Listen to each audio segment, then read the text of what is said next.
Fire up your Friday. Fired Up Friday. With Steve Spiro, the Master Connector. I am Steve Spiro, the Master Connector. Over the next hour of this Master Connection series, we will take a deep dive into the different ways to connect and network effectively. See us and hear us right now. So LinkedIn, we are on here. We're getting ready. Hear from experts along with Steve Spiro, who went from being shy and introverted to the Master Connector.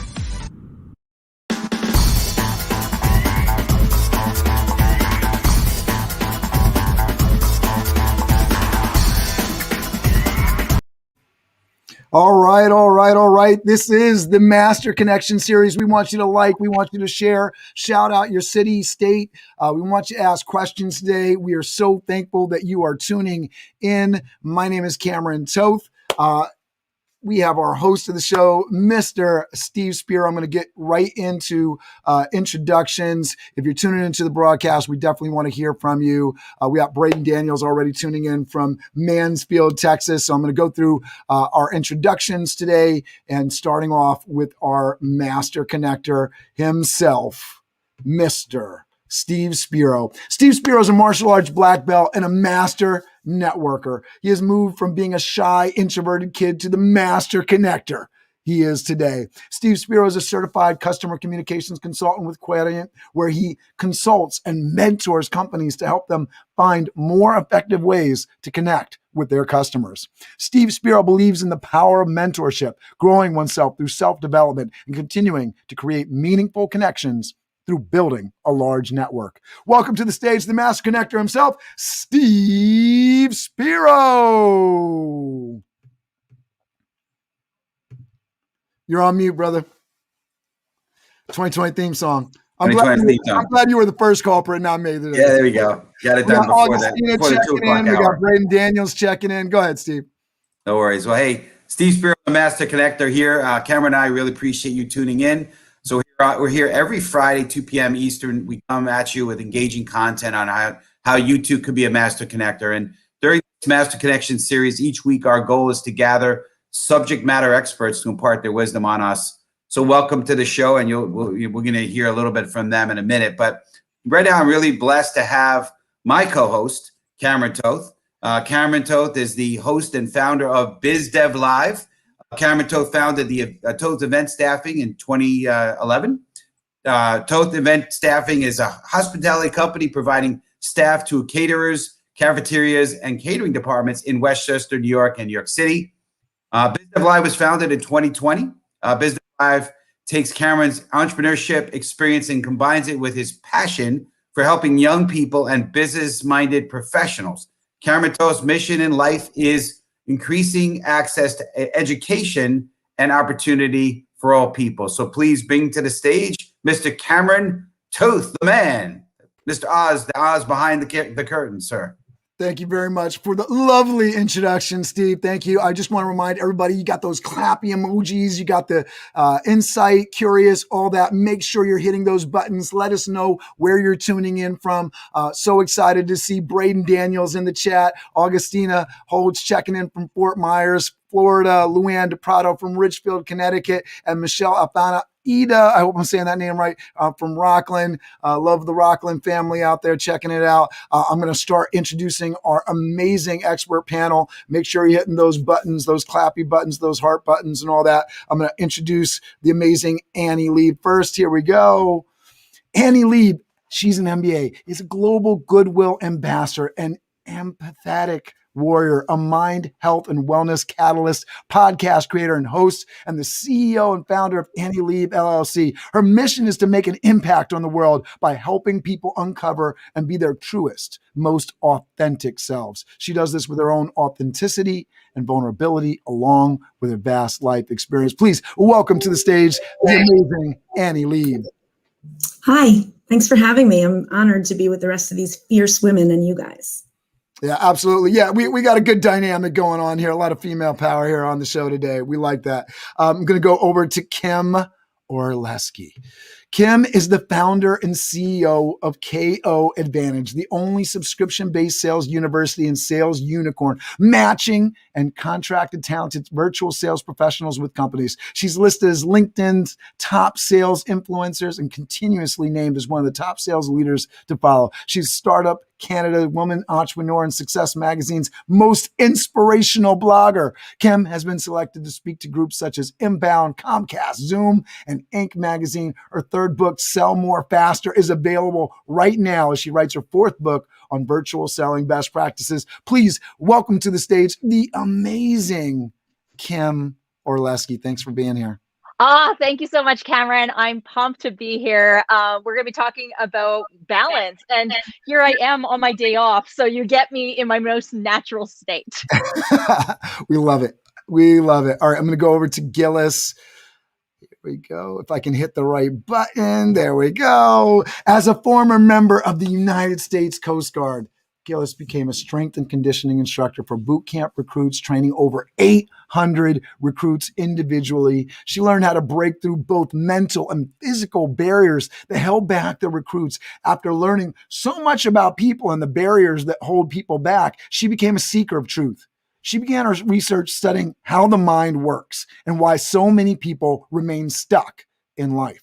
Though her desire for understanding, she decided to get a mentor. She decided Bob Proctor was that individual. She quickly found that Bob Proctor had researched for the last 60 years everything that she was looking for. It was at this point she decided to partner with Bob and bring this information to the world. Now, Gillis and her business partners, Abraham and Toth, changed the lives of others, giving them the knowledge, tools, and resources individuals need to unlock their inner power. Please welcome to the stage the amazing Gillis Rain.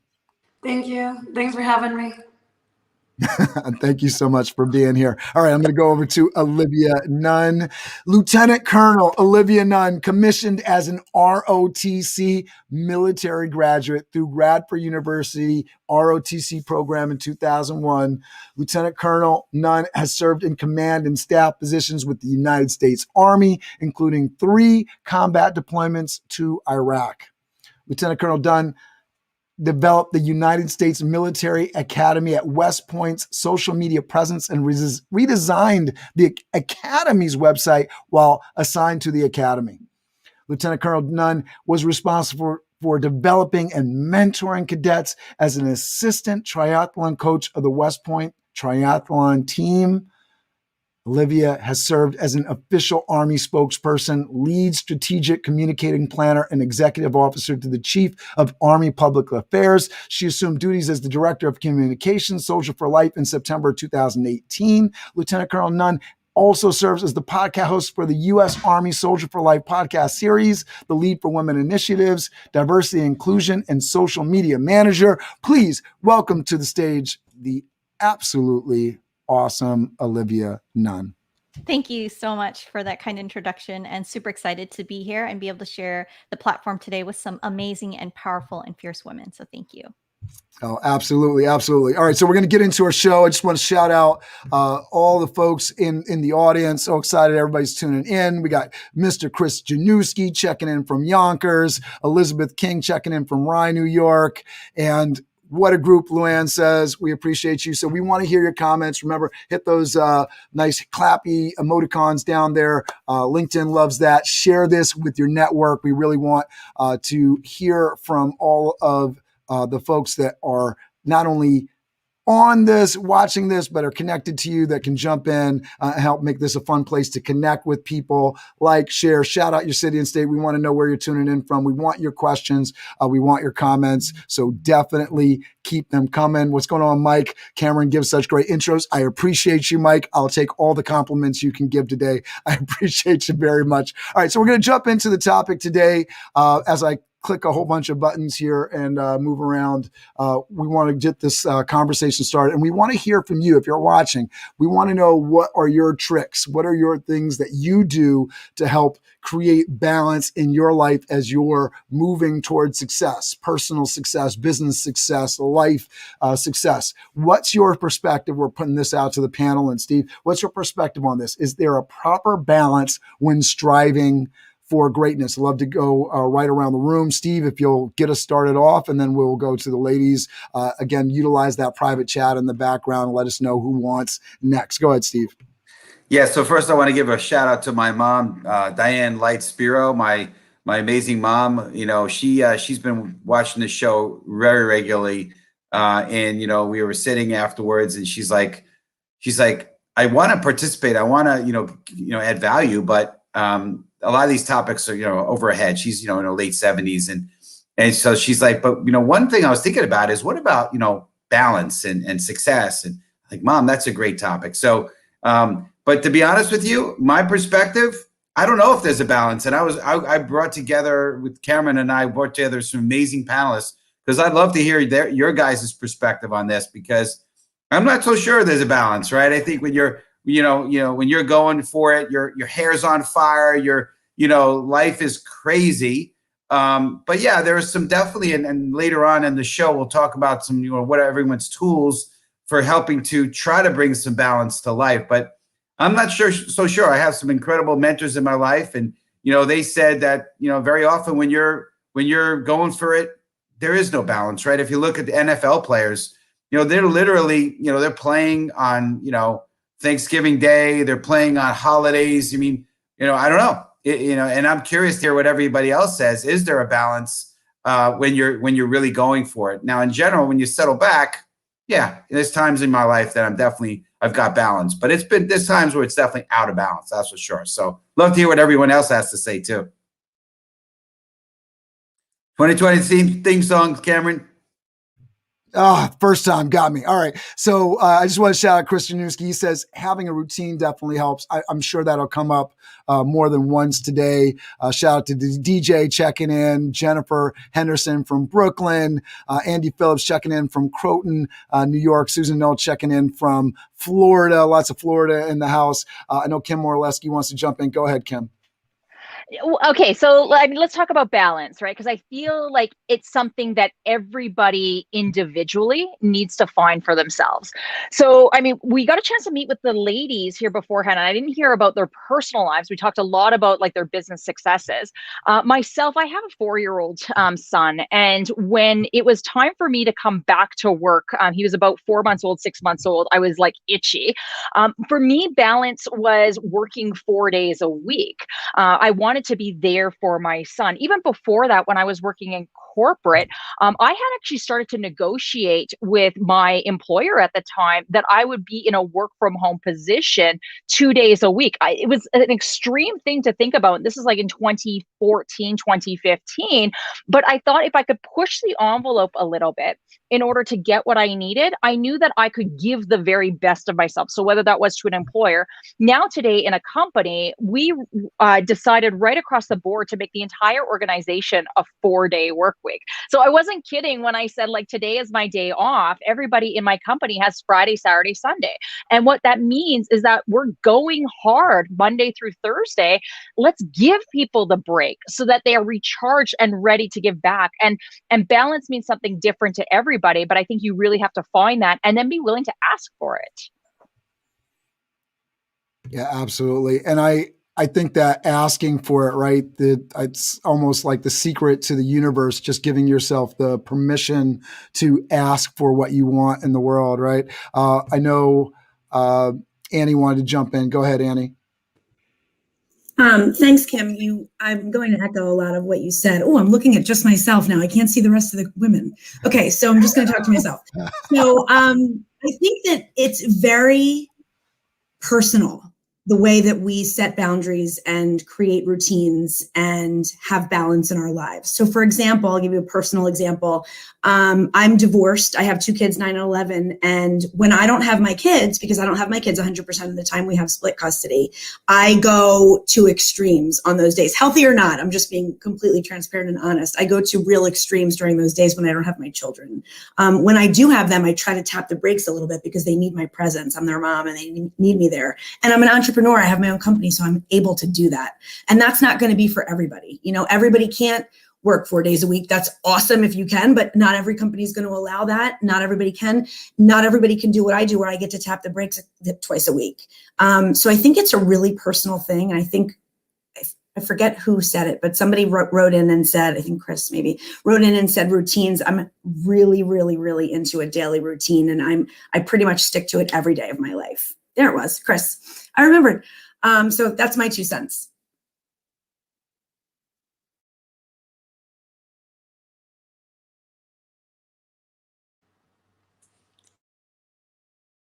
So I totally agree on the routine. It is so crucial to have a routine. Well, and I think one of the biggest things for myself that I've found is that if you have, so every single day, so like I'm an entrepreneur, even if you are an employee, it doesn't matter, this can definitely help you, is that this tool where you have 3 forward action movements every single day, right? So those 3 things that you have to focus on that day are those things that are going to move you closer to the goals that you have. So first off, you really want to make sure that you have a goal and you know where you're going for that week and what your accomplishments are going to be. And then what are the action movements that you need to take to do it? And then having a time period that you're going to be getting them done in. So say it's from 8 to 4, right? And then that's the only time you have to get it done. Even if you don't get it done past 4, you have to stop. Right? And you have to take that time with your family, with your friends, whatever it is, right? If you're single, if you're married, and take that time for you. Another thing I've found so crucial, especially because I'm a mom as well. I have a 7-year-old and a 10-month-old. And I've found that I have to take time for myself to just to do me, whether that's taking a bath, go getting a pedicure, whatever it is. You know, it's taking that time for yourself to like just relax and enjoy yourself, or whether that's going hiking, swimming, whatever it is. Making sure you set those times aside for yourself to really, make you happy, because not everyone's happy in their jobs all the time. So you have to do something that's fulfilling. So I think that's the crucial part of balance.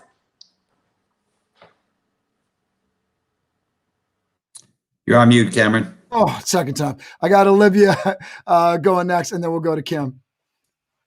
Yeah, so I think the one thing that I want to say about balance, and it's something that I heard when I was a younger officer, and the thing that helped me think about balance is you keep hearing the concept of balance being these legs of your career, your family, and your spiritual life. And somehow, like, you're supposed to take, and if those 3 things are a ball, as if you're supposed to juggle all 3 of those things every single day. What really changed my mind is what I heard is, instead of trying to juggle all those 3 things every single day, decide in periods of time. Maybe is it every 6 months? Is it every year? But determine what that time space is for you. So maybe it's this year you're going to focus on your career, especially if you've been a dual income house. If both of you are professionals, I was a dual military income house, and for both of us, it was trying to figure out who's going to charge and lead the structure of our family, and at the same time serve. We wanted to be great officers, lead from the front, but at the same time be great in our family life too. So it was deciding in that structure, okay, this year it's your career, or maybe it's the next 3 years because our assignment cycle, and then after that it'll be mine, or maybe it'll be 2 times in one. But when I heard it that way, it was such an epiphany, and it took a lot of the stress off from a daily concept, but more from a broader perspective. That's such an interesting thing, because I'm hearing that and it sounds so alien to the way, because we're like all the time, everything right now, everybody, all gears forward. But, especially when you do have a partner to sort of, give a little, take a little, give a little, that sort of thing. It's such an interesting perspective, definitely a different perspective that I'm used to in looking at that. We had a comment from Chris who says a lot of companies have found their employees are actually working more hours per day when working from home during the pandemic. How do you set an end to the workday when working from the home office? And I know that Kim wanted to jump in and talk about how she hates routine. So I think that's a perfect segue as she talks about routine and maybe sort of speaks to the never ending workday, right? Oh my goodness. Like seriously. So I'm a massive person. Like there's a love-hate relationship I have with routine. I love the fact that we have it, but I hate it because I hate feeling like I'm always on the clock. The reality is, even before we hit all of like this work from home, people didn't like work-life balance was not a brand new conversation to working from home. It was how do you BlackBerry really changed that over? How do you turn off your email when you're 7 p.m. At home? And so I don't think that we necessarily, for at least myself, don't need a routine. I think we just need to be more conscious of it.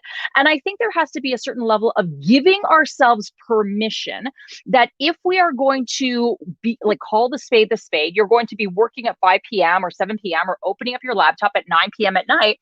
Allow yourself to do laundry at 11 a.m. Allow yourself to take a 45-minute break and go to the grocery store.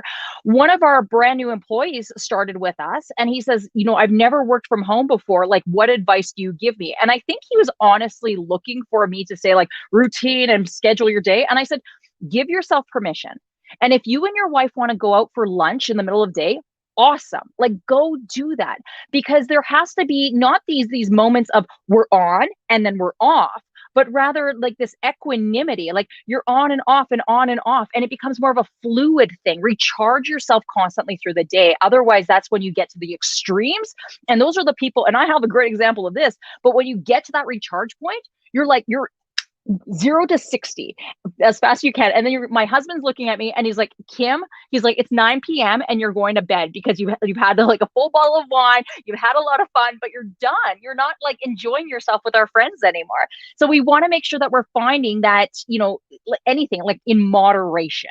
And I think that's really the goal, is not necessarily on and off, but moderation with anything we do. Such a great point. I know Steve wants to jump in.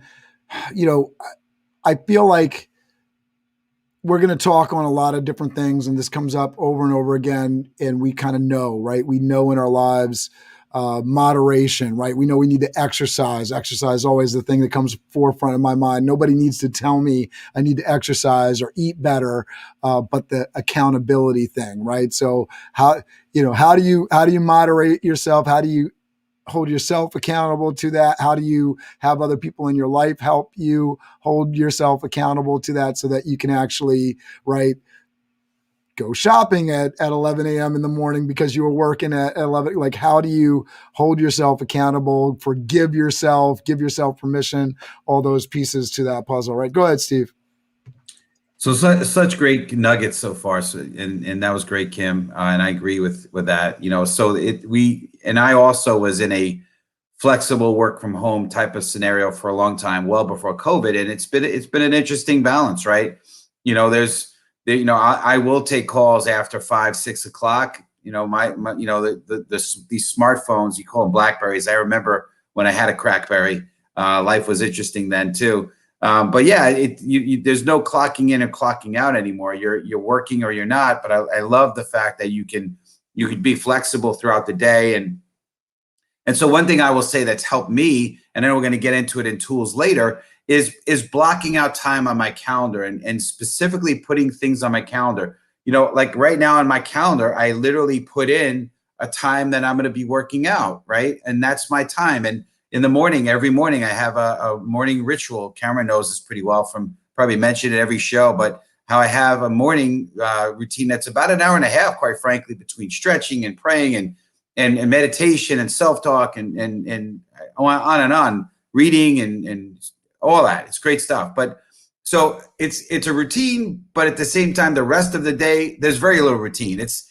just sort of ebb and flows. And I love what Kim and some of the other speakers have talked about, in that you got to be a little flexible. You got to allow, did she use the word equanimity? I don't even know what that word means, but it sounds really cool. But definitely you have to have the ability to sort of ebb and flow. You're going to have to tell me about that word. Yeah, for sure. Because I don't know, but it's great. But anyway, so I think that to me, using the calendar, having a morning routine, all those things are very helpful for me for being able to figure out and not going crazy and burning yourself out. If you put in all those good things, taking the walks and all that, it helps you. So Cameron, on you. Gillis wanted to jump in. Go ahead, Gillis. All right. So just to jump in here, I totally agree. But when it comes to needing the routine, and really, I think one of the most important things is when you first start your day, right? How we wake up and how we first start that morning routine is going to set the direction of our day. Because how many times do we wake up and feel like the day has taken over us, right? Where the kids have problems. There's all sorts of things. We get a call from work that we need to go in real quick or whatever, right? All these different things. And you feel like you no longer have control of your day. But if you start your day out consciously, where you're creating it and you're setting the agenda and the plan and what you're going to accomplish for that day, you already start out in control, right? You're taking the reins of your day instead of your day taking over you. And that in turn is going to allow you to have less stress, less anxieties maybe, right? And it'll allow you to essentially free yourself, because then you're deciding what it is you're going to do that day, what you're going to create, what you're going to be working on, and where that time is going to be delegated towards. And also to go back to the question earlier about how do you set an end? Well, like kind of what Steve was saying is you can actually, and also I believe, was it Olivia is, or maybe it's Annie, sorry. But what you're saying about having, where you can go to the mall in the middle of the day, but still you want to have the objective of the day, what you're wanting to accomplish, what you're needing to get done for that day. And then you can still do everything else, because the less stress you have, the actual more creative you become. The more anxiety or stress we have, we actually stop using a lot of our thinking mind and go into panic mode. Yeah, absolutely. And I just want to say, that living in panic mode, like I've gotten accustomed to it in the pandemic, like going from one live meeting to another. And then I find myself lost when I don't have to actually meet somebody. I'm like, oh man, I probably should be doing some work now. So having that routine, and even if it's not, a routine in the sense of like, I'm doing this at this time and this at that time, but having like some pieces of the day where, you're working on yourself or working on this task, or, I think, I'm going to say the word routine. I know Kim's going to go against the routine, but yeah, the idea that, for me at least, routine has been huge, because it's just like making sure it's the way I hold myself accountable. I want to throw another question into the mix here with, what are some of the tools, right? We talked about calendar.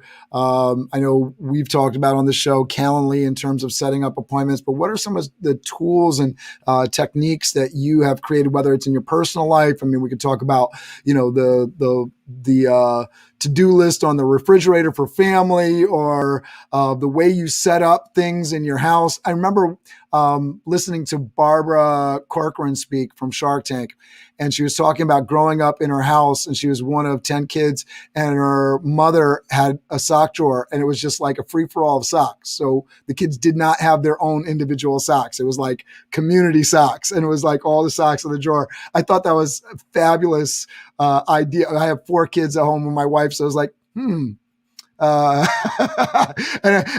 Annie's like, no way, no sharing socks. But I think, some kind of systems like this, right? I mean, there's different things that you could do to make your life easier. So I'd love to hear kind of what techniques and tools that you guys are using. Who wants to jump in first? Not everybody all at once. Go ahead, Steve. Yeah, you know me, I don't like that awkward silence, so I'll always jump in. So, I mean, I think there's a couple things. Number one, I find that meditation has really been great for me. Meditation's closing your eyes, taking some breaths. I love creative visualization. I think those are great tools to manage stress and manage the things that we're dealing with on a day-to-day basis, right? I love taking walks, right? I mean, we're in the, I don't know about everyone else, but I'm in my home a lot. So being outside, just kind of getting out and getting some air and walking, and just moving the body is super helpful. We got a spin bike, so I'll jump on a spin, and then the last thing I'll say is taking a vacation, getting away, especially in the pandemic right now. It's getting away has been very, very helpful to just break it up, right? Because we just we're, you know, I don't know about everyone else on this call. I'm pretty sure everyone else is, but it's go, go, go a lot. So just being able to just, you know, stop, smell the roses, get a different change of scenery. I think those have been all really, really good tools for me. And I'll pass. Thank you. Yeah, I think we got Olivia who wanted to jump in on this topic. Go ahead, Olivia. Yeah, I think for tools though, you know, it's community and structure. We talked about that already in the previous part of the conversation. And for being military, structure is important. A schedule every single day, and also having routine and relying on community. And for me, I've been an avid Peloton user. I bought into the company when the company was only a year old. And during the pandemic, every single day I was in charge of getting 3 to 4 girls together, you know, ladies together at 7 o'clock in the morning to ride for 45 minutes. And I was a little DJ. We figured out the classes and what class we're going to go in. And we would do a countdown on our phone and we would start the class at the same time. And throughout the ride, we're high-fiving each other and texting each other and telling each other how great we are. And it was but being able to say that I've got a commitment to myself that allows me to check out from everything that's going around. And I give back to myself by nourishing myself physically. I'm doing something healthy for me, but at the same time, I know that others are relying on me to show up. So I get to show up for them and I get to show up for myself. So, you know, I talk about it a lot in the job that I do. Community is so important. We are part of multiple tribes in the things that we are passionate about. And so rely on those tribes to help you get through the rut, whether that's daily or weekly. That was a great Peloton commercial. I want to be a part of the Olivia Nunn Peloton group, but just saying, just throwing that out there. Kim, I know you wanted to jump in. Go out there. Well, you know, I wish we have a private chat here for those of you watching, and I wish we could just show you what's going on in this private chat, because we're talking a lot about these rules and routines and tools and everything. But here's the honest truth: is we're all in the room anyway. We're parents, right? And we're talking about running around trying to fix a cup of coffee while I'm screaming at my kids, get a nice pair of pants on. I've told you 3 times. And so I think when we're talking about things like tools, here's the reality. I don't want more junk in my life. I don't want another app to manage. I don't want anything else to go through. So what my husband and I have agreed upon is just let it go. At the end of the day, we remind ourselves, does it really matter? Right? Let our kids be kids. My 4-year-old had his preschool teacher interview the other day. And the teacher says to me, she goes, Marcus is a great kid, except he keeps saying, Miss Selena, just let them be. And I started laughing. I said, well, probably because he hears me say that to my husband, and my husband says that to me. Sometimes we just have to decide what really matters. Does it matter if, the kids aren't fully dressed in the appropriate way? Or if they have clothes on, great. Are they fed? Great. Are you showing up to your meetings on time? And if you aren't, that's okay too. Just let your client know, let your employees know, I'm going to be running 5 minutes late. As leaders, I think we need to be okay with this idea that we are allowed to show up vulnerable and we're allowed to be authentic. I mean, half the reason why I'm not wearing makeup today, because I'm this is how you get. I could be showing up and putting on makeup, but I don't do that on a Friday. And now you can hear my son.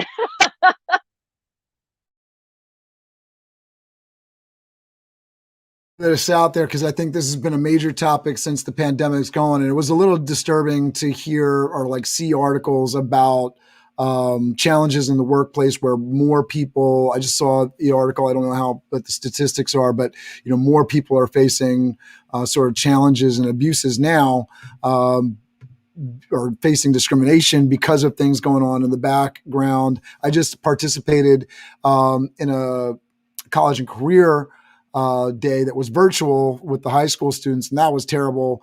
One, because all the kids had their cameras off, which I understand. You talk about equity, where people are tuning in from and everything. But the worst thing about it was the teachers had their cameras off. And it was just they're in class from 8:30 to 2 o'clock every day with teachers that aren't even turning their cameras on. Just craziness on that side. And then you go to the workplace. I thought at the beginning of the pandemic, and it seemed like people were sort of saying, oh, people actually have real lives in the backgrounds. We're a little bit more forgiving of that. We understand that there's lives, families, dogs, pets, kids, husbands that don't know how to find their pants, all these different things, right? So you thought it was getting better, but there's definitely challenges, and we're still in that ebb and flow struggle. It's definitely a challenge. I know, Gillis, you wanted to jump in. Yeah, so I definitely agree to some points, but I also think we have to stay disciplined, especially with our kids. We want to teach them to be disciplined and to make sure, like putting their things away and making sure their rooms are clean. Like for me, one of the very first things I make my son do is I have him make his bed. And that's because when he comes home, he immediately feels accomplished. He's immediately feeling, it makes him feel good. He's like, good, I got that done, right? And then I make him get dressed and I make him lay out his clothes and stuff ahead of time, the night before. So that way he's always setting himself up for success. He doesn't have to think about those things anymore the next day, right? And it's creating those disciplines, which can enable it to be an automatic where you no longer have to think about it later. And I think that's one of the biggest things, as a parent and as an individual, is setting up those and continually doing those habitual things that are going to enable us to have it so it's automatic for us, right? So it goes into what our unconscious mind, right? Our automatics. And that way we don't have to really force it. It just comes naturally. But you have that phase, that period of time that we just get the routine with it, right? Get things into a habit that makes our life a lot easier. So we're not constantly freaking out and stressing out, like, why don't you have your clothes? Why don't you have your socks and things like that? So we actually set ourselves up for success will make it easier. Yes, there's things, let me tell you, that come up all the time that, hold things back, or, my daughter will have a blowout or, what have you. But it at least mitigates a little bit so you have less stress. Yeah, it's such a challenging thing when you talk about kids, and I think it's really appropriate to talk about both work and like family life, right? Discomfort. And we talk about in the workplace, like moving into discomfort, right? Challenging yourself. Right now, my 4-year-old is still drinking from the sippy cup. He's comfortable getting that warm chocolate milk in the sippy cup, but it's something that's got to go. But my wife isn't necessarily on the same page. He's the baby. He's the last of 4 children. She's not going to have another child.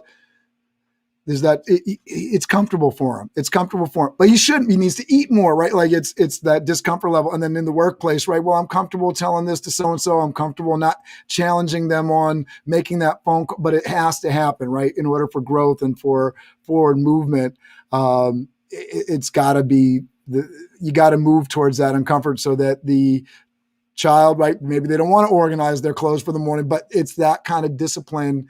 I know Olivia had probably way on this page of getting folks set up so that they can tackle the rest of life. If you're not worried about, getting your clothes set out for the next day, you can focus your mind on much more important things in that time in the morning, right? I know, I don't know if anyone's jumping up, raise a hand if you wanted to jump in on anything, but I wanted to introduce our next piece of this conversation. I would say one thing, Cameron. Please. Yeah. So, and it's sort of reflected off of what was said before by Olivia, which she talked about the Peloton story, and I think that the point of that is having accountability partners and people that hold you accountable for either professional or personal goals, right?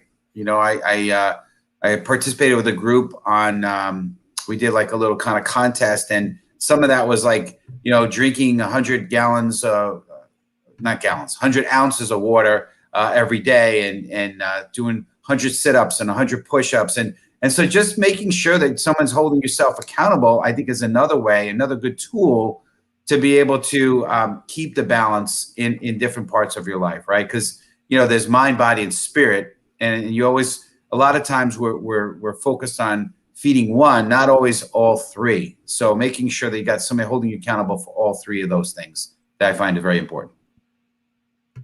Thank you, Steve. I just want to encourage people, hit those like, share buttons. Really helps us bring more people in here, more people for you to connect with, right? If you're sharing with your network and your neighbors sharing with their network, we'll bring more people in here, and there's more people for you to connect with, vibe with, get more questions that will help you. We really want to hear your questions.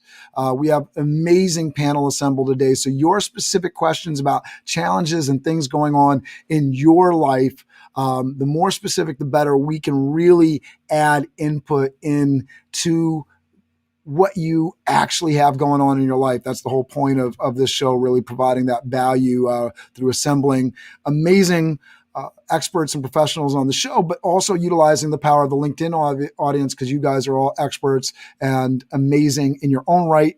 Tuning in the chat, we have the pleasure and the honor of hosting so many people that in the chat that have actually been on the show. So very excited as you guys are chiming in and talking about the techniques and tools that you're using to sort of set your life. So I want to introduce this topic: mistakes you've made, lessons along the way, and any suggestions to the viewer. So the idea of what was something that you really tried and just completely blew up on you. You thought it was going to be this amazing balance creator, and it just didn't work out. Who wants to jump in on that first? Everybody's like, I don't know. I'll say this for myself. I've certainly tried, doing things where I hired somebody. I had my friend of the family, like niece, and I was like, oh, well, she gets off of school and then she can come and work for me. And I was like, all right, that's a great idea. She's practically family. She's somebody that can come in the office. It was horrible. I found myself working on her hours instead of saving me time. I was working during the day and then working later just to keep her busy in the afternoon, in order to keep things busy. Now, there's a couple ways to sort of solve that. One is really systemize, document your process so you can truly hand it off. But the other is get people to work on your time, not on their time. And if they can't work within those barriers, right? A lot of setting of boundaries, that sort of thing is really important for finding more time in your life. It was horrible. So that's my example. Anybody else want to jump in? I could go, Ken. Go ahead. So I love this device, right? It's the iPhone or whatever. If you're a Droid, I feel bad for you, but no, I'm just kidding. No, Cameron, I know you have the Droid. So, but yeah, so it's a great device. It's a great tool. And there are, I think somebody mentioned it earlier, there's lots of apps and listen, there's so many things in our life that could just clutter it up. So I'll tell you one thing that I've done that having everything on, alerts on, crazy, absolutely crazy. And so I just, and this is before the pandemic. I remember I would be sitting, this is back when we did networking the old fashioned way. We actually met people for coffee. Go figure. There was actually a time, that happened, and, I'd be sitting over coffee with somebody and I feel the buzz, and, I used to keep my phone in my back pocket. You feel the buzz or it's on the table, you feel the table buzzing, and it would just drive me nuts. And I found myself, okay, I have to use the bath, and I didn't have to use the bathroom. I had to use the bathroom, and I was so obsessed. I had to go and just check who's trying to get a hold of me. It's just ridiculous, right? I am old enough, probably the oldest one in the room here, but old enough to remember a time when there was actually no cell phone whatsoever. And so if somebody needed to reach you, they had to wait till they could find a place so they could actually call a landline to get you, or you just had to come home. It was a crazy time, but it was a much more peaceful time. So what I did was, I know this is radical, I turned every single notification off, every single one. And I will say what amount of peace that put, and the stress level went down significantly. So that's probably one of the biggest ads that I'm sure there's a bunch more, but that's the first one that comes to my mind. And I'll pass it off to whoever else wants to share as well. I think we got a number of people jumping in. I think Annie's going to go next. I'll just say this because we have a bunch of questions. So I'd like, as people are going, to really answer the accountability question, right? So Anne jumped in on this. I think Susan Null asked the question originally, but being accountable myself is my biggest weakness. What are some ways to stay accountable? And if anyone's read, I'm probably going to murder the name of Atomic Habits by James Clear. The idea of making it really easy on yourself, Susan, I'm sure we'll get some more feedback along these lines, but if you're trying to eat healthier, making sure that the apples and the bananas and the vegetables that are the things that you want to consume are the things that are visible. Normally it's like the dry goods and all the things that can sort of sit outside of the refrigerator are the things that we see first. So creating that bowl of fruit that is in your way, not the bowl of candy. And you can sort of apply that to a lot of other things in your life. But that's one of the first ways that I would say to help keep yourself accountable is just make it easy. Make these good habits easier to form. Annie, I know you wanted to jump in. Go ahead. I just wanted to say, it's just, again, it's so weird when everybody goes away. Okay. So I feel like we can come back. We can all just do that. I like to see the girls' reaction. You guys, but I like when there's like nodding. I feel really confident. We had this guy, his name is Jonathan, on the show. And every time I would throw him up to speak, he'd be like, it's like I'm like, where'd they get? I'm talking Kim. I'm missing Kim dancing. She's like, so anyway, I was going to answer Susan's question before you even said, let's stick with the accountability part. We've talked a lot about working out. We've talked a lot about routines, different things that we do every day. But like, I just want to like take a breath for 1 second. Breath is like a really big part of my life. And we haven't talked at all about journaling. So journaling actually keeps me really self-disciplined. So I journal in the morning and I journal in the afternoon, and it's part of my routine. Sorry, Kim. However, I will tell you that it keeps me centered. Getting centered keeps me disciplined. Discipline keeps me accountable. So it's one after the other after the other. And that's how I keep myself just in line with my core values from my soul center so that I can do everything that I need to do. And whether that is be present for my children, be present for my clients, be present for something like this, because I'm not really wired like to be present right here, right now. I'm all over the map. So this is like, I've done the work to get here. You know what I mean? So that's partly like writing for me is extremely cathartic. So that's something that really helps keep me accountable. I suggest it to everyone. Yeah, I'm going to throw this as an additional question as we go around, right? How do you keep yourself accountable? And journaling, I feel like it's one of those things, not as a popular out there, know that you need to do it thing like exercise and eating healthy. But I feel like journaling, go through any kind of coaching process, seminar, conference, talking about self-improvement, journaling therapy, journaling, writing things down, getting your thoughts on paper is a part of that message and process. So we all know that it's important, but how many people actually do it? Love to hear from the audience. What are ways that you're actually keeping yourself accountable to actually getting your thoughts and getting that stuff out as we go around here. I'm going to try to figure out who is up next. So we got Annie, and then I'm totally lost in the chat here. Gillis? Yeah, there we go, Gillis. All right.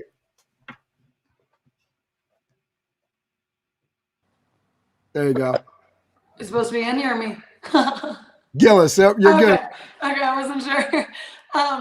So yeah, I wanted to also talk on the importance of mentorship and how we can also alleviate a lot and help with the balance of everything, utilizing mentorship.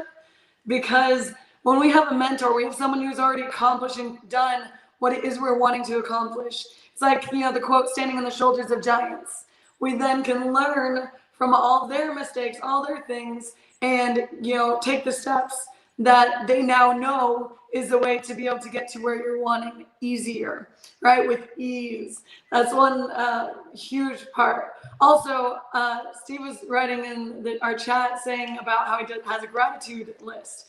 And gratitude is one of the best tools to recenter yourself, right? So if you when you have those days where it's just, you start feeling really frustrated and like pissed off about something, or someone cuts you off and you just seem like nothing's going right.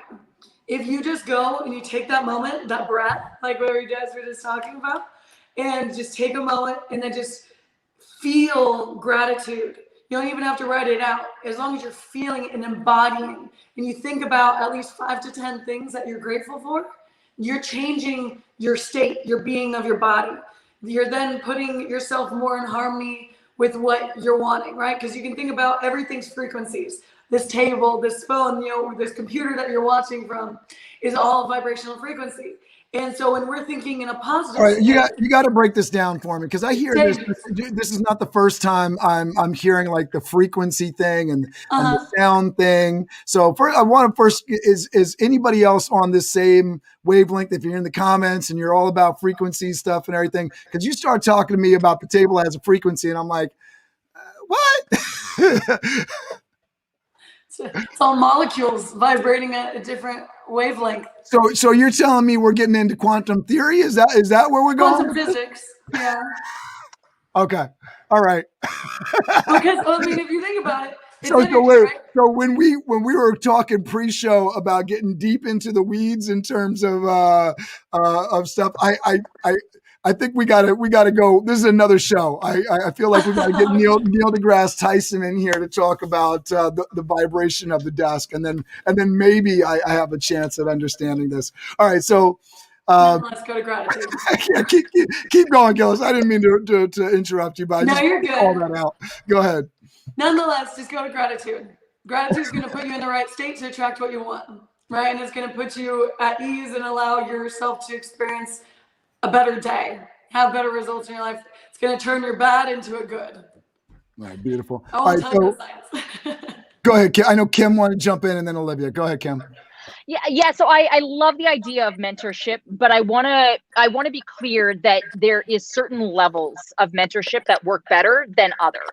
And so, I mean, one of the things that I recently did earlier last year actually was go into a paid mentorship program, and I pay significant money for this. And for the question around accountability, everybody in that group is therefore more accountable. There's like a physical thing when I put investment into it, right? Physical dollars, I am more likely to hold myself accountable. Personal trainers have known this for years, right? I mean, why is somebody getting more success with a personal trainer? It's not that they're showing you different exercises. Maybe they are, but rather once I pay for that, I am more likely to continue on. I'm more likely to show up. So if you really want to hold yourself accountable, find a way that you're going to invest in it. It could be financial. Oftentimes that's the biggest thing that we see, but otherwise, find another way that there's ramifications if you are not accountable for that. Right? What is the pain? And when you see, for myself, I see dollars coming out of my account every week. That's painful. So I had better show up for that. And that's ultimately how I'm getting to the results and that balance and, to the new levels that I want to in my business.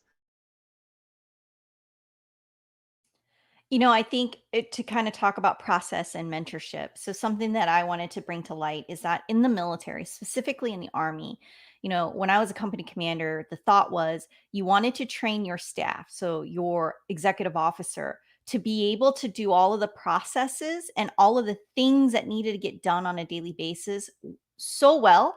And the joke was that the company commander would be at the golf course golfing. And I know that that's not necessarily the same type of thought process when you are looking at corporate. And that's something that I don't know because I've been a careerist in the Army. And I'll find that out here shortly as I retire in 5 months. And I think that's an important concept that we can bring from the military to the civilian side is that you should build processes. You should train and teach and mentor those that are subordinate to you and those that are left and right of you. And it's not that you want them to take your job or that you're no longer important, but the problem is that you've got to look at it from the aspect it's not a problem. It's part of the whole. It's part of the strategy that when I make you able to handle what it is that I know, then the system becomes stronger. Because at the end of the day, you yourself is never going to be the one thing that's going to make or break the system. And that's what the military is good at. It isn't one individual. It is all of us collectively as a team. That's why I is broken out of us. It is our team that brings us together. And in order to make that team cohesive, you have to teach and mentor left, right, up, and down. Because it's not seeing yourself out of a job, it's making the system stronger. And I think when you look at it from that perspective, instead of this is my territory and I'm the only one who knows how to do it, you actually make yourself stronger and you make your team better and ultimately the success of the organization. That's awesome. Looking to see who's jumping in here. Kim saying such a great point. We train our employees to outgrow us. We know it's going to happen, so encourage it. And I think you want that, right? A good manager. And this is something, I mean, it's not exactly work-life balance in terms of like how to create work-life balance, but certainly on the road to success.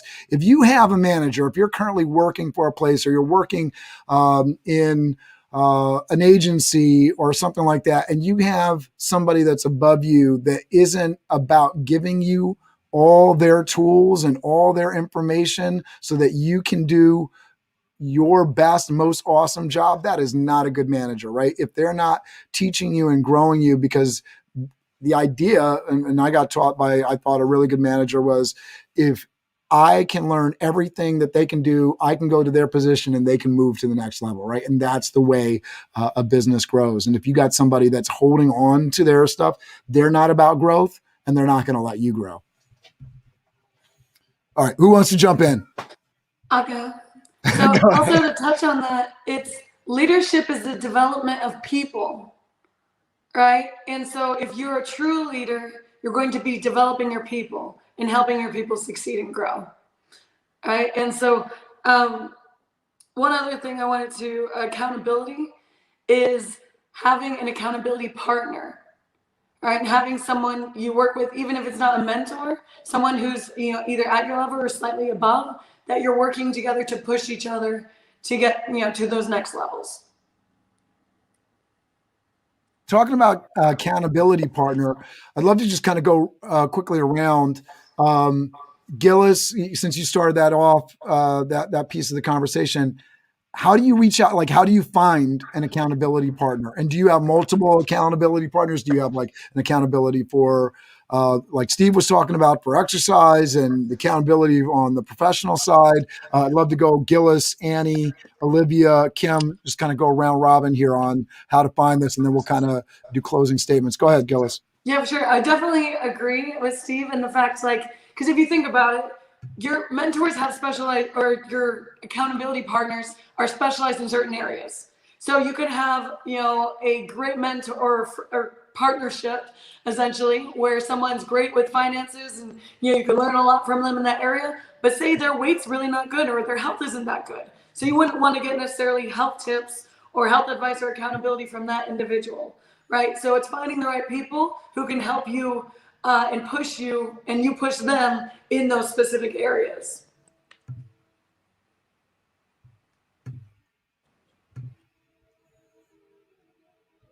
Annie, that was your cue. Sorry. Sorry. I thought you said Kim first. You know, I find that I'm going to go against the grain a little bit, that I definitely have an accountability partner that's a huge part of my life, both personally and professionally, but I'm really my own accountability partner. Like, I have to partner with myself. I can't see if anyone's nodding, if people are shaking their head, if they think this is terrible. Oh, great. Okay, now I can see. Okay. So, you know, I have to, I mean, you guys could be like, what? No, but I really have to say that I have to step in and be my own advocate for self-discipline. And yeah, there's people I lean into for support, but at the end of the day, I have to do it. So, you know, I have to be the one to take those steps. I'm just going to chime in here and say, Annie, I was on with the high school students yesterday. You think this is tough, where we got a little bit of feedback on all the kids were like talking. We're talking on career exploration, no cameras on, crickets, like one kid in the chat, like tough to motivate when you can't see people. I can't imagine what teachers are going through. Sounds like my dinner table. Oh, no, no cell phones. Like, how was school today? Olivia, jump in. Yeah, so I think I'm sitting on the fence with both sides on that. And I think you need to have accountability in the different tribes. Like, I spoke about tribes. I'm big about tribes. So for me, it's accountability for, yes, that Peloton group. There's also accountability for me. Faith is important. So I have a spiritual accountability group. There are a couple women that I lean on about scripture and making sure I take the time to replenish and nourish my soul from a faith-based perspective. But I completely agree with Annie at the end of the day. And this is why, you know, I think this is my military coming back out. It's, you have to have discipline. And it goes back to what Gillis talked about at the very beginning of this conversation about create discipline and routine. And you start by making your bed every day. In fact, there was an admiral that spoke about that at a graduation event. You start your day with success by giving yourself something that you could be proud of. And that small, simple thing is making your bed. But it's not just making your bed. It's the concept that you made your bed and you apply that everywhere throughout your life, every single day and every single act. And so therefore, at the end of the day, yes, lean on your accountability partners, your groups, and your tribes, but you got to dig in. You got to dig deep. You got to look at yourself in the mirror and say, I'm doing this for me to be better for the whole, for my team, for my organization, for that community.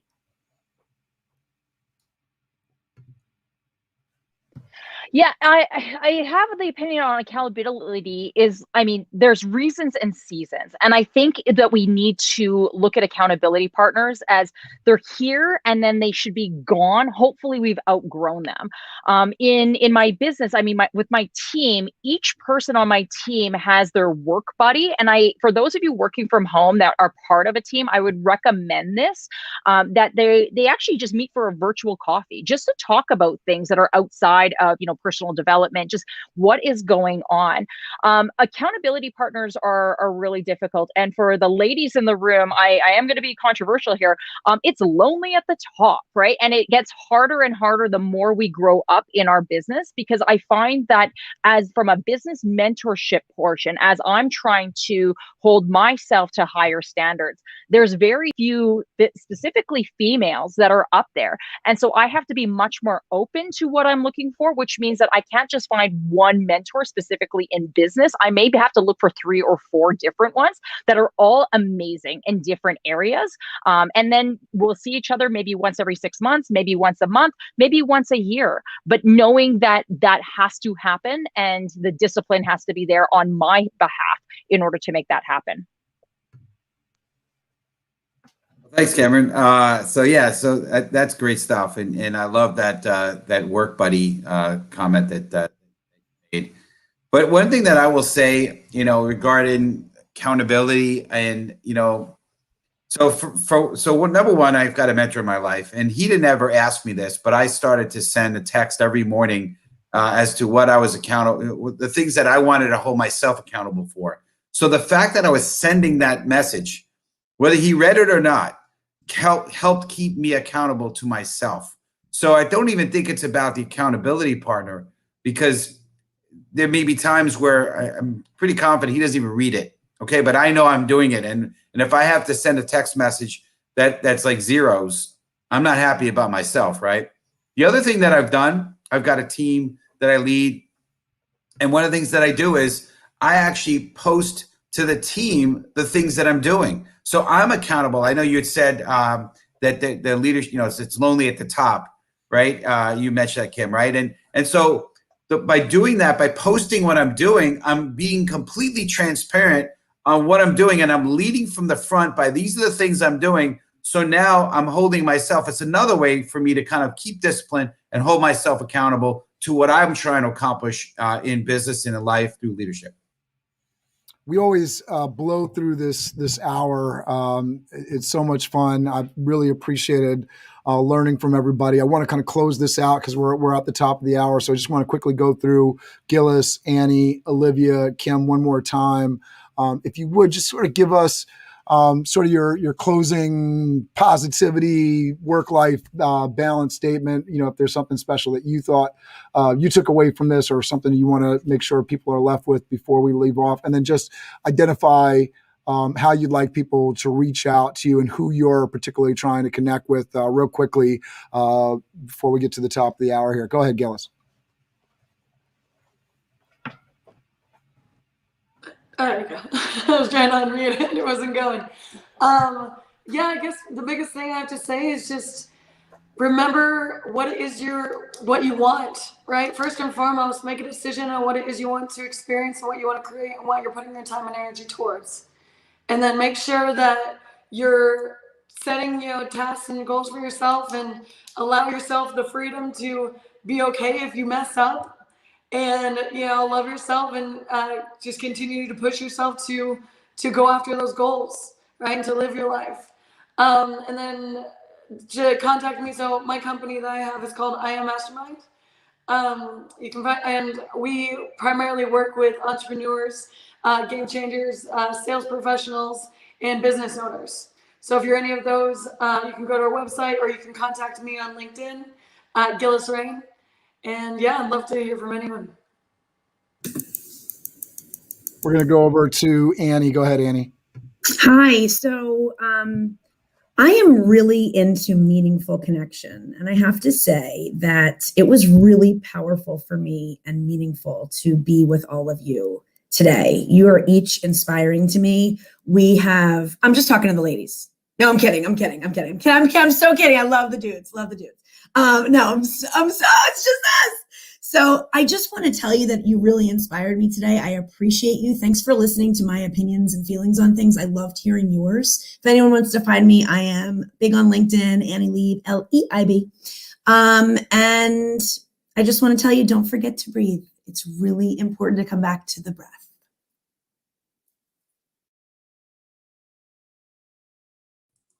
You're muted, Cam. I think you good. We left you alone for a minute. Have no idea what happened during that time, but that's good. All right, so we're going to go over to Olivia. Go ahead, Olivia. I have to echo a lot of the thoughts that have been shared, but for me, it's lean in on, find your tribes and lean in on those tribes, and check your ego at the door. And what I mean by that is check your ego at the door, be comfortable with the uncomfortableness, and ask for help. You're not the expert in everything. No one expects you to be. So ask for help. There are plenty of tools and resources that are out there. And that all comes back to something that I talk about at Soldier for Life, which is your network. Your network is your net worth.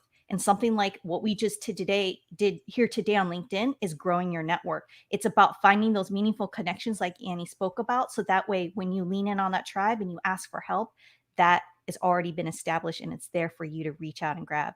And for me, like I said about network, find me on LinkedIn. It's all about connect with me on LinkedIn, ask those questions. Maybe it's somebody I know, or maybe somebody that you know. I can't stress that enough. And authenticity, I will leave it at that. Bring your authentic self in everything that you do and everything that you post, because when you're your authentic self, you're your true self, and people will see that and will be connected to that. I need to get some sound effects here. I wanted to ring the bell when you said your network is your net worth. I know there's other people out there that have. There you go. Kim's got me going there. I know some people are like, "Oh, that's BS," but I don't think there's any way around it. Whether you're talking about it takes a community to raise a child, it takes a community to support yourself and keep yourself accountable and grow and learn. Your network is definitely your net worth. If you're just going after the numbers, obviously that's not really a network, right? So I really, really appreciate that. Go ahead, Kim. Thank you. If I give one last thought, I would say give yourself permission to take breaks, permission to do what makes sense for you, permission to just enjoy life. Like, if we're not having fun, why are we doing any of this? And I hope the rest of you will join me as I connect with everybody that was on the panel today, because there's so many amazing insight. And if an hour just gave us just a snippet of it, I can't wait to follow everybody's content online. So please join me with that. That's so awesome. And Mr. Master Connector. Yeah, that's great. I mean, everyone was amazing. Even us guys, we kind of hung in there just barely because you ladies dominated and you were incredible.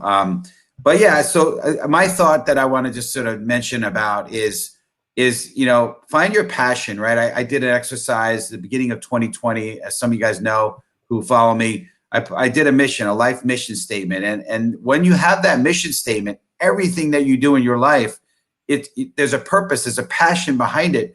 And so it's not drudgery. You don't get too stressed out. There might be times, right? But find something that really, really moves you.